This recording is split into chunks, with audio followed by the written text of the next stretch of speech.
Hello everyone, मैं वर्षा आपके अपने यूट्यूब चैनल वर्षा एजुकेशन पॉइंट में एक बार फिर से स्वागत करती हूँ। दोस्तों, कैसे हो आप सब?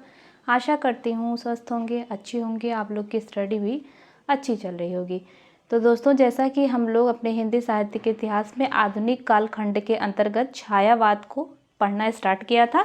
छायावाद से संबंधित अभी हम लोग की पहली ही क्लास हुई है। आज यह हम लोग की दूसरी क्लास होने वाली है। कल की क्लास में मैंने आप लोग को बताया था कि छायावाद क्या है, इसका जो है प्रयोग सबसे पहले किस नाम से होता था, नई कविता। ठीक है, और रामचंद्र शुक्ल जी के अनुसार इसका समय सीमा क्या है, 1918। और मेनली जो कि एग्जाम के पॉइंट ऑफ व्यू से इम्पोर्टेंट मैंने बताया था एक टॉपिक कि छायावाद काव्य पर प्रभाव किसका पड़ा। ठीक है, 5 पॉइंट मैंने बताया था आप लोग को। आई होप वो आप लोग को वीडियो पसंद आया होगा, और जो लोग वो वीडियो नहीं देखे होंगे वो वीडियो जाके ज़रूर देख लें। दोस्तों, काफ़ी अच्छे जो है पॉइंट मैंने क्लियर करके बताया हुआ है, बहुत ही इम्पॉर्टेंट। और आज की क्लास में दोस्तों हम लोग पढ़ने वाले हैं कि छायावाद का अर्थ। ठीक है, विभिन्न आलोचकों के अनुसार जो है अलग अलग इन्होंने बताया है, यहाँ से भी प्रश्न बनता है। और छायावाद की हम लोग प्रमुख प्रवृत्तियों को जो है पढ़ेंगे। क्लियर? तो आज के पॉइंट में सबसे पहला है कि छायावाद का अर्थ और आलोचक। ठीक है, तो कल मैंने आप लोग को बताया था कि छायावाद शब्द के अनेक अर्थ तो दिए गए हैं, लेकिन रामचंद्र शुक्ल जी के अनुसार छाया का अर्थ, ठीक है, छाया का अर्थ अनुकरण से लिया गया है, और छायावादी कविता को अनुकरण मूलक कविता कहा गया है। ठीक है, ये भी आप लोग याद रखिएगा। बाकी आज की क्लास में मैं बहुत सारे जो है आलोचकों के अनुसार जो भी पूछे जाते हैं वो सब आप लोग के समक्ष ले आई हूँ, तो एक एक करके हम लोग अच्छे से देखते हैं। तो पहला जो है छायावाद का अर्थ है, मैंने लिया है कि रहस्यवाद। रहस्यवाद जो है छायावाद का अर्थ जो है किसने माना है? मुकुटधर पांडे ने। और छायावाद रहस्यवाद मतलब ये देखिए, ठीक है, अगर रहस्यवाद के आगे छायावाद लग गया तो आप लोग को रामचंद्र शुक्ल जी के अनुसार बताना है, और सिर्फ रहस्यवाद आया तो मुकुटधर पांडे। क्लियर? अन्योक्ति पद्धति, ठीक है, अन्योक्ति पद्धति छायावाद का अर्थ किसने लिया है? महावीर प्रसाद द्विवेदी जी ने। क्लियर? अगला पॉइंट जो है दोस्तों मैंने लिया है कि आध्यात्मिक छायावाद का भाव किसने लिया है? नंद दुलारे वाजपेयी। नंद दुलारे वाजपेयी जी के अनुसार छायावाद का अर्थ है आध्यात्मिक छायावाद का भाव। ठीक है, अगला है स्थूल के प्रति सूक्ष्म का विद्रोह। ठीक है, ये जो है डॉक्टर नगेंद्र के अनुसार छायावाद का अर्थ है। दूसरा है शक्ति काव्य। शक्ति काव्य छायावाद का अर्थ किसने माना है? रामस्वरूप चतुर्वेदी जी ने। अगला है दोस्तों कि अनेक प्रवृत्तियों का पुंज। ठीक है, क्या है? अनेक प्रवृत्तियों का पुंज नामवर सिंह के अनुसार जो है। फिर अगला है कि अस्पष्ट काव्य।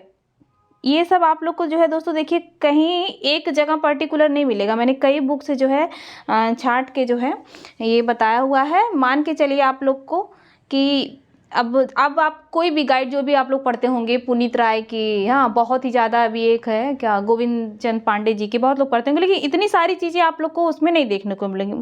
उसमें मुश्किल से 4-5, और जो सबको रटाया है सिर्फ, ठीक है, सबको रटाया है, तो लेकिन कुछ एक्स्ट्रा पढ़ना ही पड़ेगा उसके लिए, तो 2-3 किताबों से जो है गहन अध्ययन करना पड़ेगा। तो वो मैं खुद करके अपना नोट्स बनाती हूँ और आप लोग से शेयर करती हूँ दोस्तों। ठीक है, आप लोग को एक ही जगह सारा मिल जाएगा, तो ये सब आप लोग के लिए बहुत ही इंपॉर्टेंट होगा। तो अच्छे से आप, जितनी ईमानदारी से मैं आप लोग को एक एक चीज़ जो है क्लियर करके बताती हूँ, उतनी ईमानदारी से आप लोग भी अच्छे से पढ़िए और भी लोगों को वीडियो शेयर कीजिए। ठीक है, तो ये फिर अगला जो है पॉइंट है दोस्तों कि प्रकृति के बीच जीवन का उद्गीत।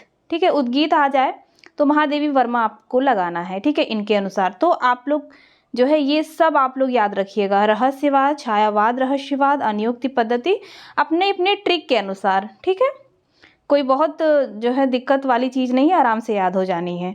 तो ये रहा छायावाद का अर्थ। इसके अलावा जो है कुछ भी नहीं है छायावाद के अर्थ में, ये रट जाइए, कंप्लीट है, चाहे जो भी एग्ज़ाम दे के आइए। ठीक है, अगर आएगा छायावाद अर्थ से प्रश्न तो इसी के अंतर्गत ही आएगा। फिर अब है छायावाद की विशेषता। ठीक है, हम लोग छायावाद की विशेषता जो है पढ़ने वाले हैं। तो पहली विशेषता है कि अशरीरी प्रेम भावना का चित्रण। अशरीरी प्रेम भावना मतलब जानते हैं क्या होता है?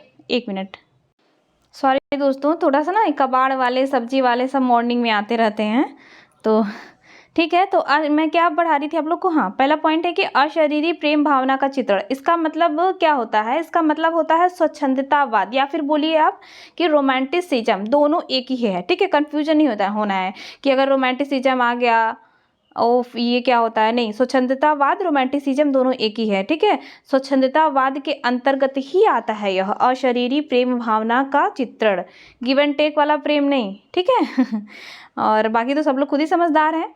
और ठीक है, और इसके अंतर्गत जैसे आएगा कि प्रकृति का मानवीकरण, आध्यात्मिक रहस्यवाद अनुभूति, और उसके बाद जो है सूक्ष्म सौंदर्य का वर्णन, रहस्यात्मक अनुभूति, ये सब सारी चीज़ें जो है स्वच्छंदतावाद के अंतर्गत आती हैं। और ये जो है विशेषता किसकी है, छायावाद की। क्लियर। तो जितनी पॉइंट अभी मैं बताने वाली हूँ सब दिमाग में रट जाइएगा आप लोग। अशरीरी प्रेम भावना का चित्रण, दूसरा है सूक्ष्म सौंदर्य का वर्णन, तीसरा है दोस्तों कि वेदना और निराशा का जो है चित्रण भी छायावाद की विशेषता में जो है देखने को मिलता है। ठीक है, अब वेदना और निराशा में जैसे श्रृंगार निरूपण जो है विशेषता भी इससे थोड़ा सा जो है मिलती जुलती है। फिर अगला है जो है अगला पॉइंट है चौथा कि वैयक्तिकता का प्राधान्य जो है देखने को मिलता है। फिर अगली विशेषता है कि दार्शनिक अनुभूति और रहस्य भावना का जो है प्राधान्य, दार्शनिक अनुभूति और रहस्य भावना का प्राधान्य भी जो है देखने को मिलता है छायावाद की विशेषता में। फिर जो है अगला है कि देश प्रेम और राष्ट्रीय भावना का जो है चित्रण है किसमें, छायावाद की विशेषता में। क्लियर। फिर अगला है कि मानवतावादी दृष्टिकोण।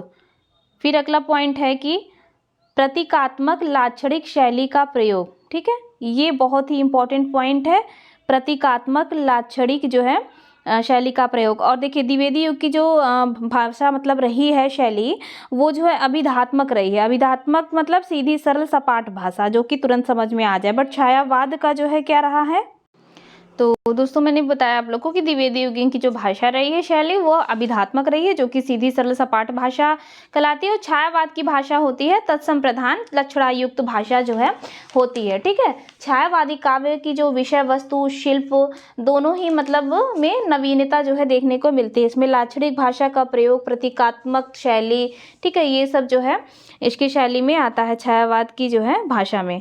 फिर है अगला पॉइंट कि गीति एवं मुक्तक काव्य का प्रयोग जो है किसमें, छायावाद की जो है विशेषता में। ठीक है, ये दोनों पॉइंट तो आप लोग याद रखिएगा बिल्कुल। देश प्रेम, राष्ट्रीय जो है चेतना का चित्रण, फिर अगला है कि प्रतीकात्मक लाक्षणिक शैली का प्रयोग, मोस्ट इंपॉर्टेंट ये विशेषता में है। फिर अगला है कि गीत एवं प्रगीति मुक्तक काव्य।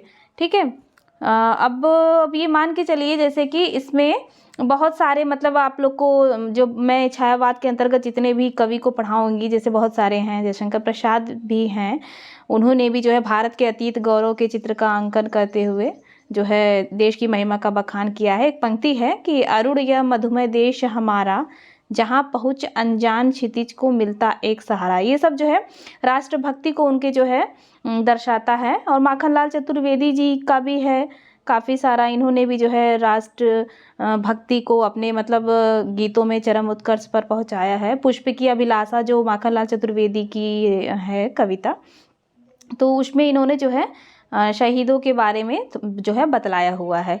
तो ये सब जो है देखने को मिलता है और ये इम्पोर्टेंट हो गया। और वेदना और निराशा भी याद रखिएगा आप लोग। सूक्ष्म सौंदर्य का वर्णन भी है। सूक्ष्म सौंदर्य वर्णन में आप लोग जो है ये तो स्वच्छंदतावाद के ही अंतर आ जाएगा। और प्रकृति चित्रण भी है। ठीक है, सूक्ष्म सौंदर्य में आप लोग जो है आप लोग यहाँ पे साइड में लिख लीजिएगा प्रकृति चित्रण।